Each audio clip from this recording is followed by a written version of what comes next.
Alors, un petit tuto pour montrer les éléments, pour chercher des éléments dans un tableur déjà créé. Donc, je vous montre la version finale.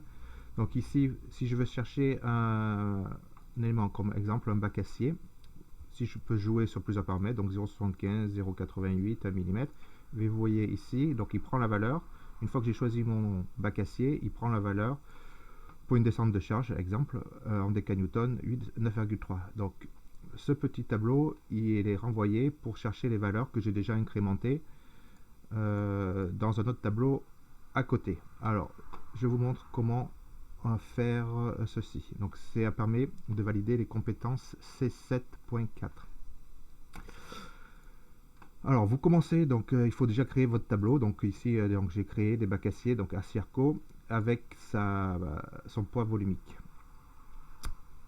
Son poids surfacique, pardon. Son poids surfacique. Alors, comment déjà chercher ici, avoir une module de choix. Donc, qu'est-ce qu'il faut faire?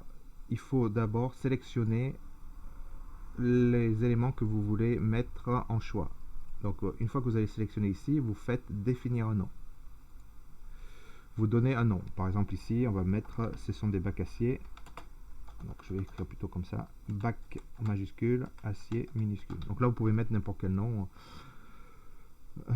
Voilà. Une fois que vous avez défini ce nom, vous allez mettre dans la cellule, à l'endroit où vous voulez faire votre choix, et vous allez afficher données et validation des données. Validation des données. Donc vous cliquez dessus, validation des données, et un petit tableau apparaît. Donc vous allez chercher dans liste, ici, liste, et il vous donne votre source. Donc soit vous mettez le nom de la source, ou soit vous sélectionnez la source. Donc vous cliquez dessus et vous sélectionnez la source. Et vous voyez, normalement, le nom apparaît ici. Donc, entrée, valider. Et ici, donc vous avez un choix et vous pouvez maintenant choisir parmi le tableau que vous avez validé ici, donc n'importe quel bac acier, par exemple, dans notre cas précis. Donc voilà, vous choisissez. Maintenant, la deuxième chose, c'est mettre par rapport au bac acier la valeur du poids surfacique. Donc allez chercher les valeurs 6,88, 9,19, etc. par rapport à la bonne valeur que vous aurez sélectionnée. Alors, comment vous faites? On va utiliser la fonction rechercher. Donc vous faites égal recherche, double clic, parenthèse. Donc vous cherchez quoi? La valeur. Cherchez, donc c'est cette valeur là, donc c'est la cellule qui est juste avant, donc là c'est 5, point virgule, donc la formule elle est là, point virgule, et vous créez votre matrice. La matrice doit obligatoirement prendre les valeurs cherchées, donc le nom, et avec ces valeurs. Donc vous cliquez l'ensemble de ces valeurs, sinon ça ne va pas marcher. Entrée. Donc vous voyez ici, pour 1 mm, donc il est parti chercher la valeur 9,3.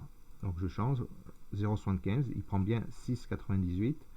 On en fait une autre là, 1,25, il part sur 11,63. Donc là, il y a 4 valeurs, mais vous pouvez en mettre un paquet, une dizaine, une quinzaine, une vingtaine, une trentaine, autant de valeurs que vous pouvez. On peut faire ensuite la même chose pour, juste après, j'ai déjà fait un petit peu en avance, par exemple pour des isolants. Donc vous voyez, donc j'ai des rocs aciers, donc c'est de la laine de roche. Donc j'ai déjà incrémenté mon tableau avec la laine de roche, avec les poids surfaciques. Donc vous sélectionnez et vous voyez que ça change. Donc pour une descente de charge, vous additionnez tous les éléments les uns derrière les autres. Donc ça peut être un tableau à 10 ou 15 entrées là. Et vous faites votre total. Voilà. Un petit rappel aussi au niveau des unités. Je vais mettre ici, par exemple, bon, pour additionner, ça vous savez faire. Donc vous faites égal la somme. Là, ici, il n'y a pas de problème. Vous sélectionnez la somme. Mais ici, vous voyez, j'ai mis des décanewtons par mètre carré. Alors, comment on fait pour faire apparaître des décanewtons par mètre carré? Vous allez dans format de cellule, personnaliser, et vous allez rentrer donc cette valeur ici, là. Hop, dièse, apostrophe, dièse. Donc, vous virez le point d'interrogation et vous vous mettez entre les deux petites dièses là. Et là, vous mettez la valeur que vous voulez. Donc, j'écris décanewton par mètre carré de façon littérale. Et ici apparaît, hop, vous voyez, décanewton par mètre carré. Donc là, vous pouvez mettre des mètres carrés, des kilomètres, des mètres cubes, etc., n'importe quelle valeur. Et la valeur numérique s'incrémentera avec cette valeur. Voilà.